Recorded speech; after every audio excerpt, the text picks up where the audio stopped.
911, what is the address of your emergency? I'm having your call at the neighbor's house. I'm scared to death. I was scared, thinking that he was coming in to kill him. This is the voice of Rachel Hendricks, a woman who just happened to be in the wrong place at the wrong time.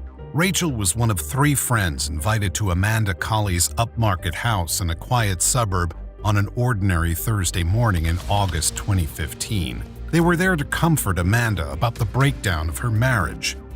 Rachel could not have predicted that not long after she arrived, she would be barricading herself in a closet and pleading for her life. She was shot in the arm, but she managed to escape. Amanda and another friend were not so lucky. Lindy Dobbins was shot 3 times.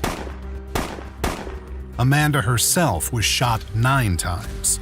Their lives ended in a hectic burst of tragedy, both leaving young children behind. These families were ripped apart, but why? What was the reason for this awful attack devastating a quiet community? Let's dive into the tragic story of Amanda Colley, for whom the help of the courts came far too late.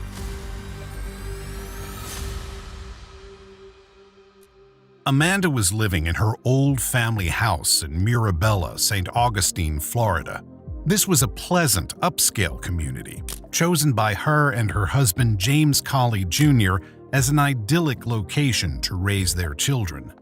Mirabella's community website describes it as resort-style living close to home. And to all appearances, the Colleys were living a luxury Floridian life of bliss. Neighbors recall watching James play with their children in the cul-de-sac. Trey, who in 2015 was 6, and Avery, who was 4. The family lived a convivial, social existence. They often had the neighbors over for drinks and parties. Even when the couple began to drift apart, they seemed to do so politely. Whatever went on behind closed doors was just that, kept hidden from public view. It is for this reason that the events of August 27, 2015 came as such a devastating surprise to the entire neighborhood. Around 9 a.m. on August 27th, Rachel Hendricks was told that something was going on with her friend Amanda. They'd been friends for a few years, having met at a mutual acquaintance's party, and the two of them, together with Lindy Dobbins, had become a close trio. They would watch each other's kids and go to the neighborhood pool together. In moments of distress, too, they would call on each other. So it made sense that Lindy and Rachel got involved on this fatal morning. That morning, Rachel dropped her kids off at school and then went to a hairdresser friend's house to get her hair done. Okay. Did there come a time that you were notified that something was going on in Amanda's house? Yes. And who notified you of that? Lindy. After her hair appointment, Rachel went over to Amanda's house. I went inside, I walked inside and walked up to Amanda and Lindy. Amanda was crying, and I just gave her a big hug and told her that it was going to be okay. I ransacked home, a mess everywhere. Amanda's usually pristine Mirabella home had been trashed overnight while Amanda was out. When she'd returned at 9 a.m., she found it in a state of disarray, a terrifying thing to come home to in any circumstances. But this was not an ordinary break-in. Nothing had been stolen, only rifled through and torn apart, as though the culprit had been looking for evidence of something. Perhaps she already realized how much danger she was in then. Perhaps that's why she called multiple friends over to be there with her, thinking of safety in numbers. But there was no such thing. There were 4 people in the home that morning: Amanda, Lindy, Rachel, and Lamar Dubberly. Lamar Dubberly was Amanda's boyfriend. Amanda had been formally separated from her husband James since June, and she'd met Lamar in April. The relationship started professionally, progressed into a personal relationship, and then we began seeing each other in June 2015. Lamar was ex-military. He'd attended the U.S. Naval Academy and the Marine Corps University. He'd also worked at the Pentagon. He was an impressive man, and he met Amanda when they were both working corporate management at Fanatics, a sportswear company. As Amanda's relationship with her husband broke down, she grew closer to Lamar, and they began seeing each other after the separation.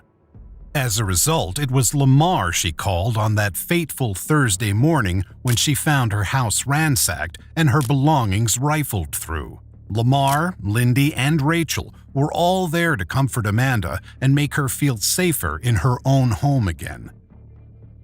Amanda showed them the damage to her property. Then Lamar showed Rachel the damage to the garage while Lindy and Amanda were talking upstairs. Rattled, Lamar and Rachel went back into the living room, unaware that the day's trouble had only just begun. Standing in the living room, and there was a loud shatter of glass, a small explosion, like a bang. So I looked out back and I saw Mr. Colley standing in the backyard with a handgun shooting into the living room. The attacker was none other than Amanda's estranged husband, James. He was shooting at Rachel and Lamar in the house that his family had previously shared so seemingly happily together, shattering the windows and aiming to kill. I, again, was trying to figure out, I said, what the hell was that? And he said, that's gunfire. I was standing approximately here. Pop. It did not sound like a gunshot to me initially. I picked up the first bullet hole. The second bullet hole appeared closer to where I was standing. James was aiming the gun from the backyard. He seemed in a rage, shouting a question. Where is he? Where is he? Lamar rapidly realized that James, Amanda's estranged husband, was looking for him. He was Amanda's new boyfriend, and if James was here out of jealousy, which Lamar thought likely, then Lamar was in severe danger. James had a gun and was not afraid to use it. I thought that I was the target individual, and so I wasn't armed. I left. Lamar yelled for everyone to run. Then he ran out of the house through the garage, ducking under the garage door and running between two houses in the cul-de-sac. Amanda and Lindy were further from the exit. They had nowhere to go but into the master bedroom. Rachel ran up into the master bedroom too. Amanda hid herself in the bathroom, while Rachel and Lindy barricaded themselves in the closet. I wedged my foot up underneath the door and had my left hand on the doorknob. Lindy hid behind a chest of drawers inside the master closet, while Rachel tried to barricade the closet door as best she could. Meanwhile, James entered the house. If he was looking for Lamar, clearly he hadn't realized that Lamar had already escaped, because James was coming up the stairs, gun in hand. I heard Mr. Colley in the bathroom in a conversation with Amanda. Lindy had called 911. This 911 call was at 10:36 a.m. The women were in serious trouble, and James was in a frenzy, screaming at Amanda, demanding where is he? He didn't realize he'd already scared Lamar off, and that the only people who remained in the house were his estranged wife and her friends. Amanda said she didn't know. Amanda was, very upset, crying, saying that he's not in here. I don't know. He's not in here. At one point, I believe Mr. Colley came over and tried to get into the closet door, and Amanda said, he's not in there. That's Rachel and Lindy. And at that time, I heard a shot, and that was all I heard of Amanda. Rachel, terrified, was hiding in the closet with Lindy on the phone to 911. They didn't know what had happened to Amanda, if her husband had shot and killed her, and James was looking to wreak revenge on someone who wasn't there, Lamar Dubberly. What would he do when he discovered that Lamar was long gone? Mr. Colley was trying to get into the bathroom door, saying, open the door, I'm going to shoot. So he shot through the door, and the bullet grazed my arm. Fearing for her life and in pain from the bullet wound, Rachel backed away from the door, allowing James to slam it open. But James wasn't interested in Rachel at all. He stalked straight past her and went for Lindy, who was on her knees. Heard Lindy say, "Oh my God, no," and I ran out of the closet and heard a shot. Rachel ran out of the house looking for someone to help. She managed to escape into a mutual friend's home. Meanwhile, Lamar had stumbled across someone else who also called 911 for help. But by the time the police arrived on the scene, James Colley Jr. had fled, leaving a trail of destruction behind him. Rachel had been wounded in the arm. Lamar, luckily, was unharmed, but both Lindy and Amanda were dead. Lindy had been shot 3 times, and Amanda had been shot 9 times. James had shot her once before breaking into the closet where Lindy and Rachel were hiding, and then 8 more times after he'd killed Lindy, first using a 9mm handgun, shooting her 3 times with it until it was out of bullets, and then using his .45, which he'd brought as a backup. This showcased a terrible level of rage against his estranged wife. But why? He'd been looking for Lamar, jealous of his wife's new relationship, but how had it got to this awful point? How did this tragedy unfold? Not much is known about the beginning of James and Amanda's relationship. Amanda was 36 in 2015, a year older than James. She was born in Orlando, Florida, and had a successful professional life and lots of friends. James seemed ordinary himself. He worked in the mortgage industry and led a successful life alongside his professional wife. He was much loved by his sister, Crystal. Till the moment he woke up, till the moment he went to bed, he spent with his children. He taught them to swim. But this loving father had a dark side and a dark past. Remember a time when your mom acted violently towards your dad in the presence of jail? Yes. Tell us about that. There was a time my father had been having a marital affair. My mother was called and informed. I saw her sitting on the stairs with a baseball bat. My mom began hitting my father with a baseball bat. And my mom came to the house to see us for Thanksgiving, and her and my father got into another confrontation. My dad wasn't going to let her come into the home. And my mother grabbed a knife. James witnessed this aggression around his father's extramarital affair by his mother, to the extent that his mother physically attacked his father where he could see it. Maybe this did something to his psyche, as a defense lawyer would certainly argue. But James and Amanda were separated by August 27, 2015, and had been separated for months. James was also seeing someone else. His rage-filled attack was the final awful event in a long line of escalating aggression against Amanda, who just wanted to escape an increasingly toxic marriage. James expressed disproportionate jealousy over Lamar's presence in Amanda's life, despite the separation. A few months before the murders, a neighbor sent him a photo of Lamar mowing Amanda's lawn without a shirt on. He reacted with fury, commencing a barrage of abusive texts and voicemails to Amanda that continued until the day of the murders. He texted her, "Oh, and your boyfriend has been parking at the playground and walking around the back. The whole neighborhood knows. You should just have him park out front like a man. Yeah, everyone knows what you are. Don't worry, I will speak with him face to face sooner than later." Amanda responded, "He's not my boyfriend like I've told you before. He helps me with the yard work, paint, moving furniture, etc." To which James replied, "So why doesn't he park in the driveway if he isn't hiding? And I guess he is married, right? I have a pic of him." These text messages were veiled threats, and he'd acted on these threats before. Amanda had a domestic violence injunction against him, and he'd already broken that injunction by taking her clothes from her house and setting them on fire in the yard. In fact, he was in court for this violation on the morning of August 27th. appearing calm and collected less than an hour before he so horrifically murdered his wife and her friend. James could be contrary. The day before the murders, August 26th, he also texted Amanda, "Please try to start forgiving me so we can move on. I really miss you and our family being together." But he followed this conciliatory text with another deeply intrusive act. At about 4 a.m. on August 27th, he broke into her house, looking for evidence that she was seeing someone new. He found this evidence, including adult toys and men's clothing. He ransacked the house in a rage.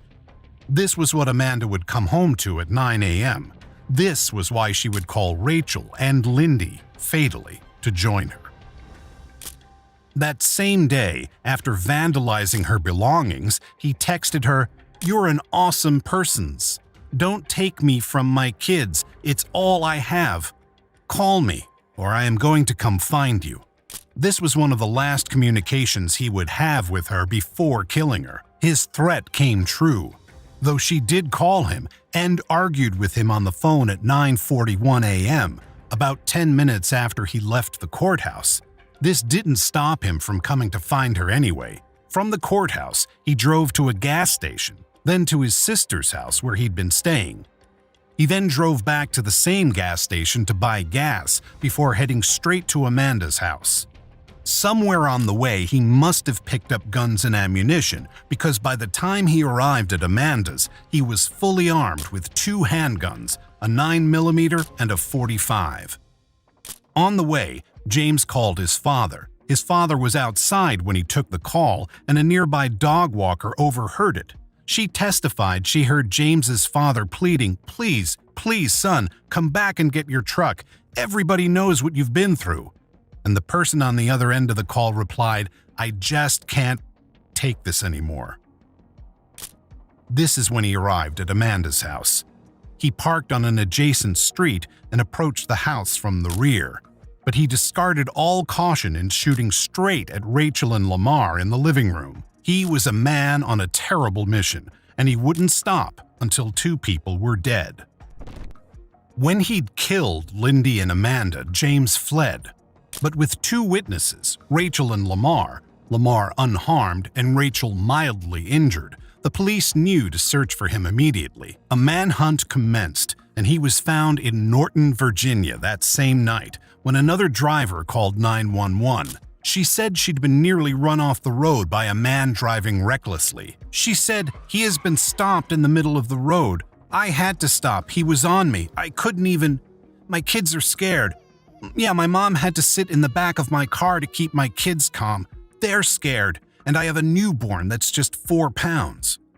Norton police stopped James in his car. He possessed several firearms. They ran a check and found him wanted for homicide in Florida, and he was arrested.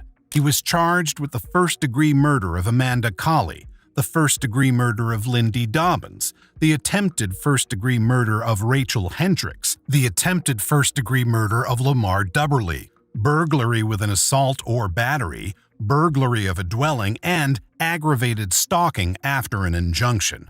At trial, the defense argued that the attack had not been premeditated and that James had been in an aggravated emotional state, under the influence of Ambien or alcohol or other drugs, and experiencing parasomnia, according to a psychiatrist, effectively sleepwalking. However, this defense was severely weakened by his presence in court only an hour and a half before the killings. At this court hearing, he denied being under the influence of any intoxicants and responded sensibly and reasonably to the injunction proceedings. This undermined the defense's later case that because he had taken drugs and drunk alcohol the night before, alongside taking an Ambien to sleep, he was in an altered state. In fact, there was footage to the contrary. The jury unanimously found James Colley Jr. guilty on all counts. They also provided a unanimous recommendation for the death penalty based on 4 aggravating factors proven beyond reasonable doubt. that he was previously convicted of another capital or violent felony, which applied because he had committed multiple murders and attempted murders at once, that he committed the murders while also engaging in burglary, that each murder was especially heinous, atrocious, or cruel, and that he committed each murder coldly, callously, and with premeditation. The medical examiner testified that Amanda was aware throughout the entire shooting process, being shot 9 times before she died. This was a truly horrific crime. James was sentenced to death in November 2018. He appealed, but in 2020, his sentence was upheld. He remains on death row, and his 2 children with Amanda are now living with their grandparents. Lindy Dobbins' 3 children, who were 16, 10, and 9 at the time of the murders, remain with their father. What do you think about this awful story? Could James's attack have been prevented? Let us know your thoughts in the comments below. Until next time, stay safe, keep up with our channel, and we will see you very soon on The Decoder.